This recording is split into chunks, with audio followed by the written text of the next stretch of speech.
So yun na nga, for another quick and easy recipe for today. At gagawa tayo ng Hainanese chicken.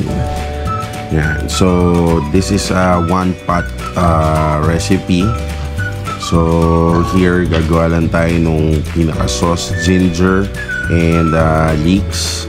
Then we'll just put hot oil on it. So then set aside lang natin. So gagamit lang tayo lagi ng food processor para mabilis yung mga proseso lang natin.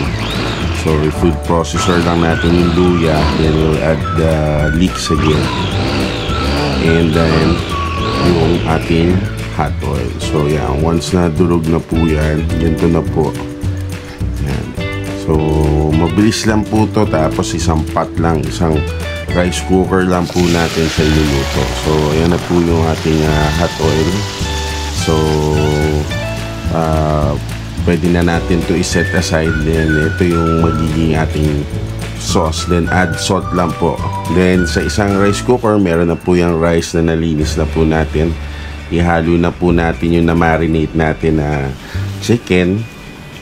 Salt and pepper lang, and sesame oil ko sa marinate. So patong lang po natin dyan, and ilalagay din po natin yung ating mga pampalasa.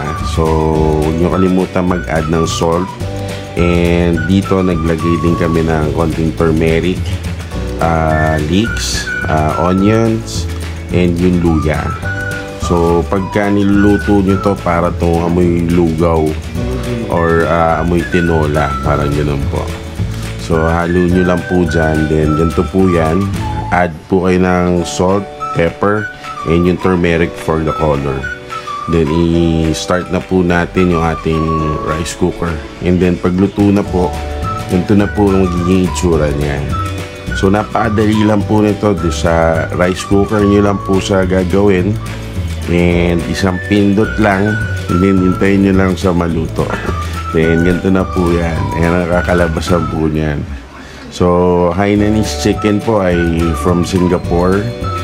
Yan lang po. So mag-add po kayo ng chili oil, and then yung kung meron po kayong hoisin sauce, additional flavor po yan. So napakasarap po na food po nito.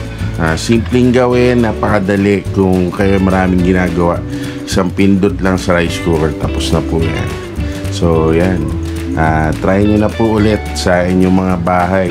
Gawa na po kayo nito, and enjoy. See you again on our next video. Bye.